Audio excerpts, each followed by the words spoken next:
Welcome to Hadley Presents. I'm your host, Ricky Enger, inviting you to sit back, relax, and enjoy a conversation with the experts. In this episode, Hadley's Director of Community, Mark Arneson, talks with couple Karen and Danny Leonetti about the impact of vision loss on a marriage. Welcome to the show, everyone. Thank you. Thank you.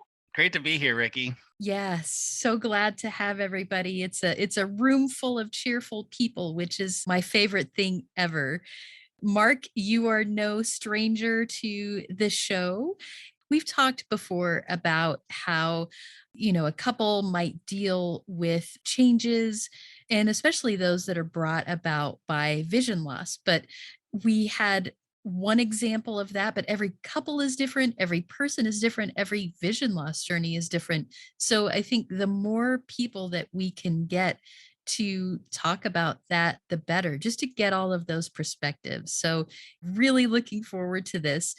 Before we jump into these really great questions that, Mark, you have for Karen and Danny, let's just get a quick intro from everybody. So, Mark, we'll get just a brief sentence or two from you. Ricky, as you mentioned, my title is Director of Community here at Hadley, and kind of what I do is I get to know people. I hear lots of fascinating and interesting stories, and I try to bring that back to Hadley and see if there's a way that we can do something to help. So, Danny, why don't we start with you and get just a quick little intro from you? My name is Dan Leonetti, and Karen and I have been married 38 years. We live in Black Mountain, North Carolina, in the western North Carolina mountains. Thrilled to be here and the friendliness of everybody and the 4 seasons of the change in weather. It's just awesome being here. Yeah, North Carolina is a great place to be. I'm not in the mountains, but beautiful, beautiful place up in the mountains. So welcome to North Carolina. I've been here for a little over 20 years myself. So Karen, how about you? Let's just get a quick intro from you as well. Yeah, so I'm a almost to be 30-year cancer survivor thriver of non-Hodgkin's lymphoma, 6-inch tumor on my heart from pesticide poisoning, we think. So through living with my wonderful husband, he has helped me to survive and to live this dream. So that's what we're so excited to speak to everybody about. We're just really glad to be here to share the good news about survivorship and how we deal with vision loss and all the things that go with it. Love it. I'm so looking forward to learning your story. With that in mind, I'm going to turn this over to Mark. Mark, you have some awesome questions to ask, and love to hear what you guys have to say. So yeah, let's do it. Yeah, thanks, Ricky. I do. I'm super excited about this, and Karen and Danny, again, just thanks for being willing to do this. So Karen, maybe we can start with you. I was wondering, as you think about your vision loss and this adjustment and journey that you've been through, the last how many years, are there things that you have done or maybe that you do, or maybe there's things that you've said to help Danny understand how he might be able to help you with some of these things? My situation is a little bit different, maybe everybody's situation is, but I believe that my vision loss was really slow. I had 15 weeks of chemotherapy in Sarasota, and then a bone marrow transplant in Moffitt Cancer Center, and then 15 days of radiation in Sarasota when I went back home. And one of the big things that Danny had to sign for me as my caregiver was, all kinds of side effects: hearing loss, tingling fingers, tingling, of the toes, neuropathy, and vision loss. And we were willing to sign off on all that. And so all that to say that things happened kind of quickly and slowly at the same time. Danny was able to see, when I was frustrated, and at that point we noticed, but we didn't know that my vision was declining. He'd noticed, like, when I dropped something, I'd be feeling, all around the floor. I believe when we moved to the mountains, as Danny stated, is when we started seeing signs that, things were different with my vision, because I was in the same home as, for a while. So this was a new space. So, Danny would help me with, like, "Oh, it's over there, honey." And I say, "But please don't say over there. Can you say," and Danny will tell you a little bit about some different things he helps me with, but, directions, like how directionally say, oh, it's on, we have two different color countertops. We have a wood countertop and we have a granite marble countertop on the other part. He'd say, it's on the granite countertop, not on, he tried to give me real directional things. Your question of how it's just, we learn together little by little, and like I said, it just seemed to morph slowly, but it seemed overwhelming at times. Yeah, I can imagine it felt overwhelming at times. And it does seem like you guys kind of came together as a team and just you figured some stuff out. Danny, do you recall like moments that help you better kind of understand what Karen's experience was and what she was kind of going through? Yeah, it's hard to explain to people vision loss. When people think about vision loss, they think blindness totally. There are large spectrums of vision loss. Karen's been to many doctors, getting her eyes tested. The interesting thing, we have a doctor here in Asheville, North Carolina, and the name of the business is called Tunnel Vision. And we went there to get her eye exam. Many different doctors, of course, eye exams, but we went to this guy. He really doesn't advertise himself as a high specialist in low vision. He's an ophthalmologist. So he brought out the most frustrating part for me is, what does Karen see every day? He goes back in his office. He comes out with a little card the size of a credit card that has little circles cut out of it. And he says, I want you to look through this third circle and cover your other eye. He said, this is what your wife sees. Because you don't have this credit card, I want you to do this tonight. You take a paper towel roller, empty paper towel roller, hold it up to your eye, close the other eye. That's what Karen sees. That brought me to the realization, this is what my wife sees. Straight on circle of somebody's head. If she's looking at your head, she sees just your head. She doesn't see to the left, to the right, upper left, upper right, lower left, lower right, down below her feet, nothing.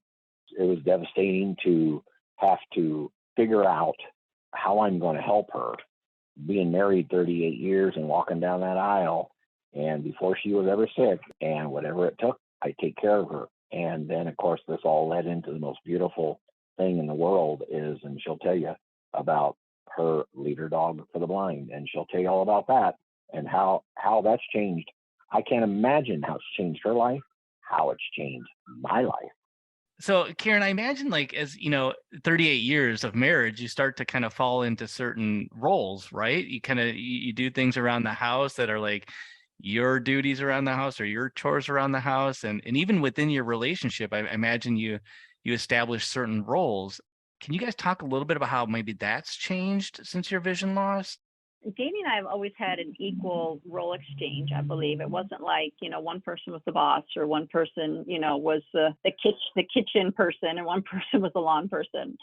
Since, my vision, I can't, see spots or things like that on laundry. So Danny does that 100%, and we go grocery shopping together, and he has to, God bless him, he's so patient, and he has to go and get the things that he knows he needs, and then he'll come back to me, and I'm still in the aisle with Shanti trying to read a label because they make the label so difficult for low vision people. It'll be, orange print on a purple background, which has a plastic wrapper that is reflecting glare from the light. It makes me feel frustrated because I feel like he shouldn't have to spend so much time reading things to me, but he does it without complaint. He does it with joy in his heart. And that's just the amazing part, is that that's his personality. I'm very blessed that he has that personality. We have vacation rentals. We clean together, and he has his things that he cleans, and I do the kitchen and bathroom. He comes and checks my work, because I feel things literally with, my hands so much that I am a very good cleaner because of that, and so Danny, he checks the shower and the toilets for me, and then he checks the fridge, and the sink, and, we're good to go. He just checks my work. He doesn't ever make me feel like I'm, not doing a good job. I mean, even if he saw a little bit of toothpaste, knowing he'd probably just wipe it up and say, awesome, honey, what a great job, I mean, we both like to be outside, so he might be cleaning his wheels on his car, and I might be in the garden, because the garden, I have found, is really my happy place. I don't like to be disturbed while I'm in there. That's like my little zone, and the only thing I can do totally 100% by myself. He's very cautious. Like if he's helping with unloading the dishes, he makes sure that the glasses are on a lower shelf instead of something that could fall down if I hit it or something. So he helps me with so much and never makes me feel like I'm not, participating or helping. Well, it's interesting. So, Danny, I'd like to hear your perspective on that as well. But Karen, I think you had said something about, sometimes you need to ask for Danny's help and it can be a little frustrating. I think if I heard you correctly. I'm curious, we have a workshop that we put together on ways that you can, ask for help when you need it and then turn down help when you don't. Have you learned some of those things as you kind of have journeyed through this together with Danny? Definitely. There's the mini centers and there's all kinds of the low vision support group. Well, in one of my classes we did in the low vision centers through the state of North Carolina, I learned about advocacy, and I'm a pretty good self-advocate. One time we were going into a restaurant out of town and there were over to the right, the hostess had us come through, and over to the right there was a whole lower restaurant area, dining area that was empty. And she turned to the left and proceeded to take me when I still just had my cane and not my guide dog. She proceeded to take me up the step to the upper dining area. And I stopped and I said, "Excuse me, I would like to stay down here. I have a cane and I have low vision. It would be safe for me to stay down here." So she said, "Oh, okay, I didn't realize." But I think it was a teachable moment for her, that, I need to, as a young person in the hostess field, be cognitive of my patrons, needs, because I definitely had a special need. And that was right after I had a whole class on advocacy, self-advocacy. So I have no problem asking for help. It's nice to be able to feel that way, that I can just ask for it when I need it. Yeah. Have you and Danny been able to navigate some of those moments where, you've been able to, when you feel like you need it, you ask for the help, but then there's been times perhaps when you wanted to advocate for yourself? Well, it's so interesting because just as we were preparing for the podcast today, I was moving downstairs and Danny was on the other line coordinating with me, telling me where the outlet was. "Oh, honey, plug into this outlet. It's by the stairs in the corner," so he's always, gently guiding me. And I love that a husband can gently guide a wife without making her feel insufficient, just a guide, a loving, helpful husband, it's very beneficial to me. I love that gentle guidance. Danny, I am curious through some of the, through Karen's vision loss and with some of the different roles within your relationship or within the household changing, how's that been for you? Karen does very, very, very well on our property, moving and navigating around without the dog, without a cane. We've been here 10 years. She knows where the structures are, the housing structures, her garden. She does very, very well. Like she buys seeds from a certain company that has the seed packets are black background and white lettering. It's the only seed company that has seeds. And she has learned, she loves that brand. She buys them. She reads it herself. And she doesn't ask me. Inside the house, the remote control. These are things I've learned since 2008. Is when I pick up that remote and when I change the channel, and if I leave the room, I put the remote right back on the center console of the love seat. She goes right to the love seat. She knows where it is. Even though she has 5 degrees of vision, like a paper towel roller, she can look all over the house. It may take her 30 minutes to find it. But I've learned that when you put things back, when you have a low vision life, she'll find what she's looking for. It's amazing how your body adapts to her needs.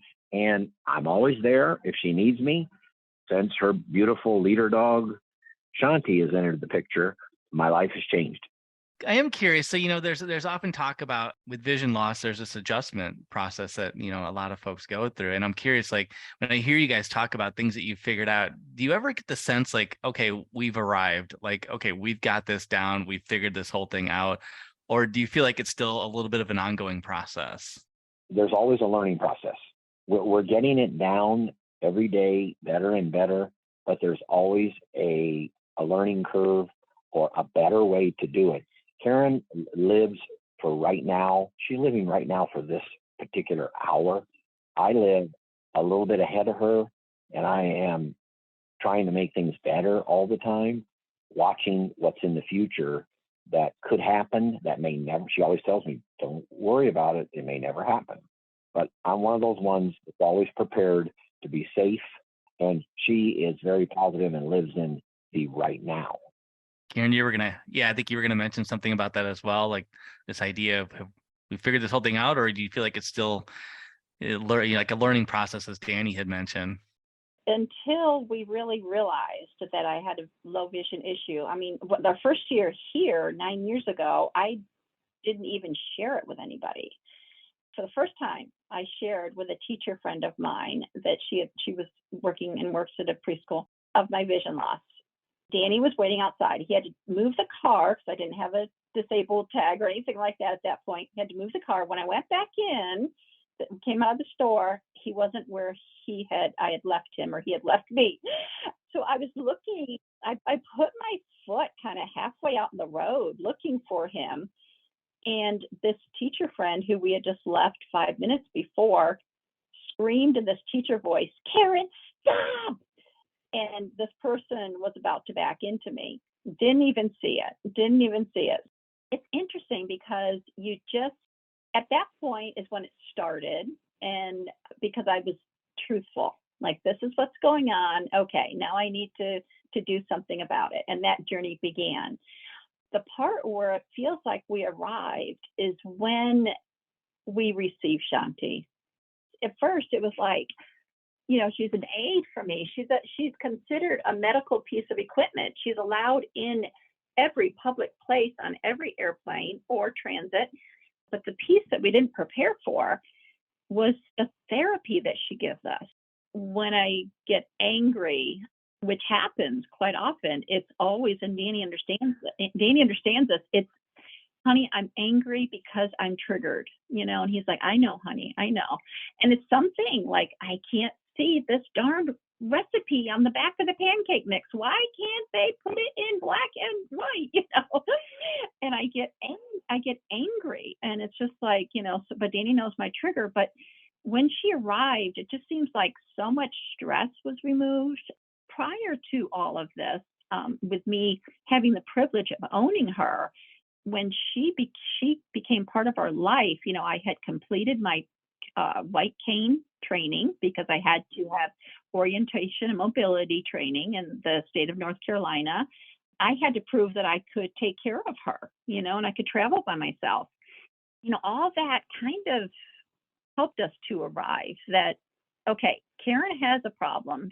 Really, to answer the question of when did we feel like we arrived, I think it's when Shanti arrived into our life.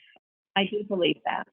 You guys, it sounds like you have so many strengths in your relationship and in your marriage. I'm just curious, through this journey through vision loss, do you think it's strengthened your relationship in any way? I do. And that's because before Shanti got here, I would get very, very angry that she has to go through this.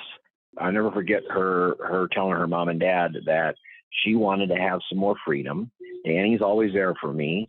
And I hate to ask him every 5 minutes to take me here, take me there, do this, do that. And she says, "I'm applying for a guide dog." I just can't tell you. I mean, there are times after times after times. We have a simple little thing like there's 3 driveways. Sometimes I park our car over here. 3 different places I'll park the car. All she does is she puts on the harness and she says, "Shanti, find the car." Shanti finds the car. Shanti goes to the right rear passenger door. That's where her kennel is. And I'm sitting in the driver's seat waiting this whole time. I used to take her by her hand and I used to walk with her. And she would just trust me wherever I go. Now she's trusting her dog. I am curious, is there any advice that you would give to other couples who are facing a similar situation? Being gentle with each other. The advice would be to be gentle with each other and understanding, and not to take anything personally, and to communicate. Like, Danny, if I blow up because I can't find my darn black bold 2020 marker, I just need to breathe, calm down, ask for help, say, "Danny, have you seen my marker?" And he may say, "There it is, it's on the floor underneath the chair next to the window." So he's really good at giving, me directions. Over the past probably 3 to 4 years, I've been writing down things that we thought of doing to help. And my plans are to create an ebook soon, with pictures of maybe a coffee mug with a white coffee mug with coffee in it and a dark coffee mug with coffee in it, and which one can a low vision person see better. It's a white coffee mug with the dark coffee. So that's our plan, is to finish that ebook to be helpful to spouses or parents or siblings, things like that. But it's just being gentle with each other, being understanding that it's not something personal, but just slowing down. I think God gives us everything we need, and if we need to just slow down and be closer and see each other, quote unquote, better, deeper level, and communicating. It's just having time to communicate, explain things, and be there for each other. I think that's great advice, Karen. And I think that's great advice for any couple, regardless of what they might be managing and dealing with. And in the last 38 years, have figured out a lot of really cool things and have an amazing relationship. If I had advice to give anybody, find a place to be happy and just laugh about, because it is what it is and it isn't going to change. So figure out ways to make it better and figure out ways to deal with it. And this is why Leader Dogs for the Blind come into the picture like this. Get a dog. It will make your life, whether you're single or whether you're married, it will make your life change forever. Yeah, it sounds like Shanti was it's an amazing blessing for you guys. And we didn't even hear from her on the microphone today. Sometimes dogs love to be on podcasts. I know my cat does. Any chance she gets, she wants to just jump up and meow. For the two of you as well, love the humor. I know I can tell both of you are just smiling as you tell your stories. Sounds like you've really figured things out, support each other in the best ways possible. So I'm so glad. Thank you for stopping by and sharing your story. Got something to say? Share your thoughts about this episode of Hadley Presents or make suggestions for future episodes. We'd love to hear from you. Send us an email at podcast@hadley.edu. That's podcast@hadley.edu. Or leave us a message at 847-784-2870. Thanks for listening.